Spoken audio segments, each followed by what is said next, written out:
Hey guys, this video today is to help anybody out who has an Avermedia GC553 live gamer ultra or live ultra gamer, whichever one it is. Anyways, the issue with it being that after I recorded or was streaming for about an hour, the audio and gameplay would get way out of sync, and a couple people suggested just unplugging the card, but that seems like a pain if I'm in a live stream to actually unplug it, reset it, which I didn't like that solution. The other solution, that's an old solution that was on Avermedia's site that I found, was to download a plugin called the Avermedia Stream Engine and use that as your source in OBS. And I actually tried that. It didn't work for me. It actually made the gap longer,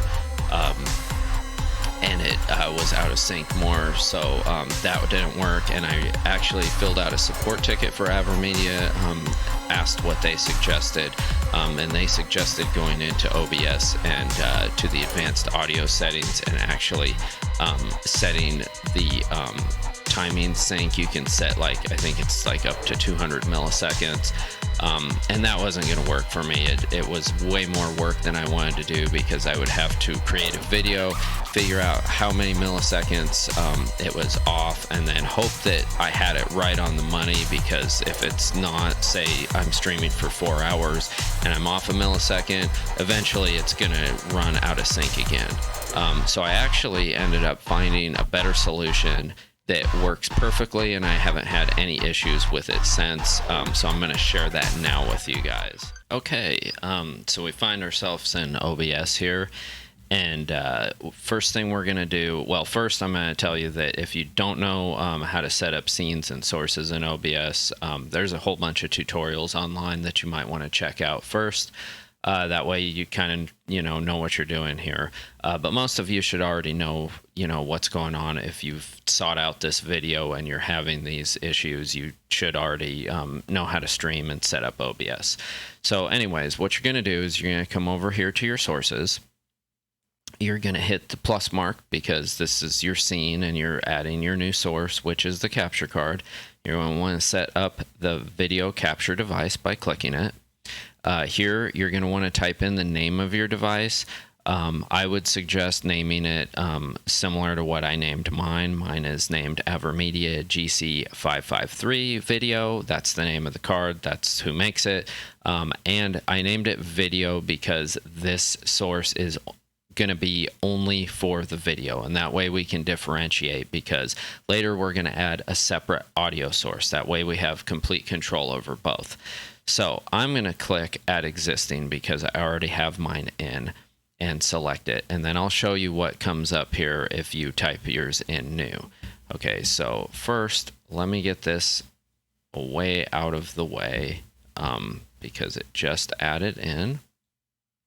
We'll put that back there. Okay, so we're going to go into this Avermedia source, and if you're doing this new, it should bring this up anyways for you.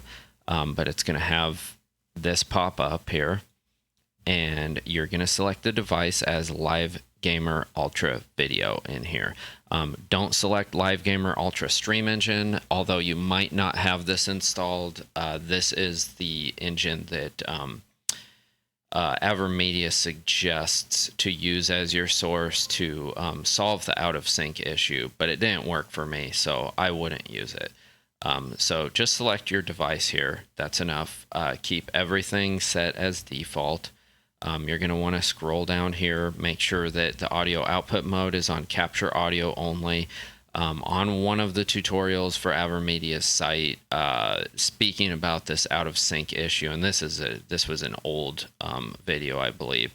It tells you to actually tick this box for use custom audio device, and then select an audio device down here called HDMI Live Gamer Ultra Audio. Don't do that. That'll cause the issue that we don't want.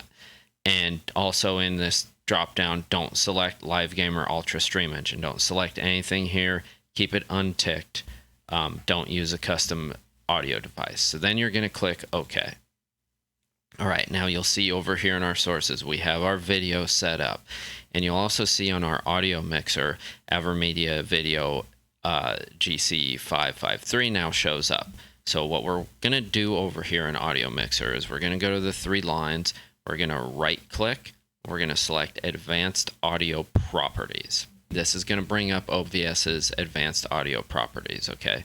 The rest of this stuff, you can ignore that. I have custom settings so I get my alerts and stuff when I'm streaming, and I have some of my things turned down, like my card and stuff, so they're not too loud in stream. But anyways, the important thing here is right here, Avermedia GC553 video. That's the video source we just added. Here you want to make sure in audio tracks, and there's 6 of these, you want to make sure that none of these are checked. Okay. If you have any of them checked, it'll be trying to send audio into your stream or your recording. And we have this only for video. Audio Mixer does show audio coming through, but if you click off these tracks, it won't come through at all. So make sure to keep them all unticked. Close this out. Okay, now we don't really want this source showing up in Audio Mixer because it's going to clutter it up, and it's for our video. We don't want any audio coming through here. So what we can do to get rid of this is go to Avermedia, our video setting, select it, right click on it. In the drop down bar up here, we're going to go to hide in mixer, click on this, and voila, it's gone. Okay, so now we don't have to deal with that. Now we got to get the audio, right? Yeah, so we're going to go in, we're going to add another source, we're going to go to plus, and this time we're going to select audio input capture. And it's going to want us to create a new one. If you don't already have your card created, then you'll have to type in what it is. Mine's already in here, and I named it Avermedia GC553 Audio. That way I could tell the difference, okay? So here I'm just going to click Add Existing, select my audio source, and hit OK. And you'll see instantly it appears over here in the audio mixer. You can see that I have audio coming from it. And this is important why we got rid of the video source, because if you had it, the audio and the video both sending audio, it would be doubled up and you'd probably get like an out of sync echo effect, which is not fun to have or deal with. But this way you don't have any of that. You have a separate video and a separate audio source. And that way, if you do ever have the issue coming into here to do a sync offset, because sometimes like you might have to do that if you have a weird mic. I've had to do that in the past where like my microphone was out of sync with my video with OBS. But this way you have all separate sources, so you can sync them and get them lined up much easier. But you really shouldn't have any issue with it at all this way, because one's coming in, the other's coming in. You can monitor it automatically in OBS and tell if there's a delay or not. You don't have to wait, go back and watch your stream, that sort of thing, or your recording. So anyways, in here, Avermedia Audio, make sure that you have track 1 ticked. Don't tick any of these other tracks. You should only be using track 1 anyways for streaming and recording, unless you're like doing some advanced audio stuff, which this video doesn't go into that.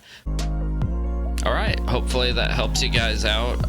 It solved all of my issues with my out of sync issues I was having with streaming and recording. So if you have a different card like a Elgato, or I know there's a generic card that looks identical to this Live Gamer Ultra on Amazon, if you're having an issue with that card, hopefully this will help you with that too.